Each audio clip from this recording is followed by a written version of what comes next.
Thank you very much for the opportunity to share a few ideas with you, and I want to take this moment to wish South African women in engineering all of the best for your conference. Your achievements over these past few years have been phenomenal. The fact that in a very short period of time, South Africa has doubled the number of women engineers is greatly encouraging. I want to urge you to do so again. And doing so means that you have to work right at the nursery. Get in as you do at schools, through universities.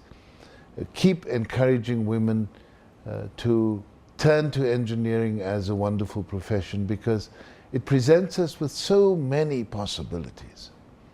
You see, one of the issues that we need to focus on is water. Now, before, water was looked at as an issue for a few specialists in civils who understood hydraulic engineering. Now water is in fact a far more complex issue. There are now just under 7 billion people on Earth, and we need to remind ourselves from time to time that there is exactly the same amount of water available as when dinosaurs roamed the Earth. And so, whereas water has been an expression of wealth or otherwise across the world, it is therefore allowed for excess on the part of some and scarcity on the part of too many people in the world. In future, it's very clear that we will have to do without this life of excess supply of water to do all manner of issues. If we want peace, if we want sustainable development, then this generation of people and beyond will have to understand that the way in which we utilize a limited resource like water is going to be an important part to peace in the future. So we want peace, we must manage water. But we must manage water in a way that is different from the past. You know, water in development has been so important through centuries.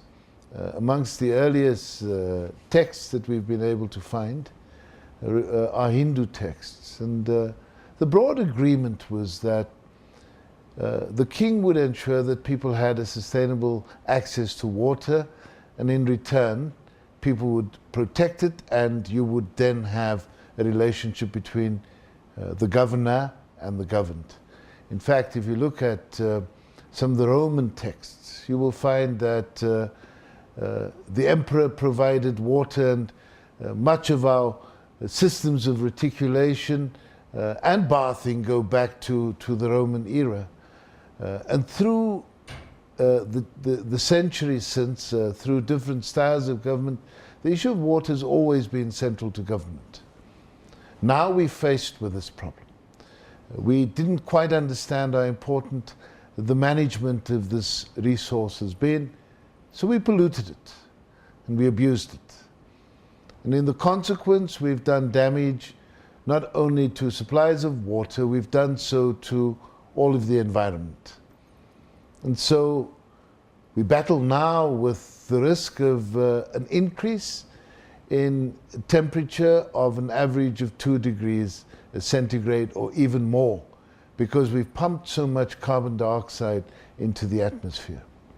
And as we take stock of this, we need to collectively take a view of the long-term future. That long-term future is about taking decisions about sustainable development, but it's also more importantly about taking the correct decisions in respect of water into the future.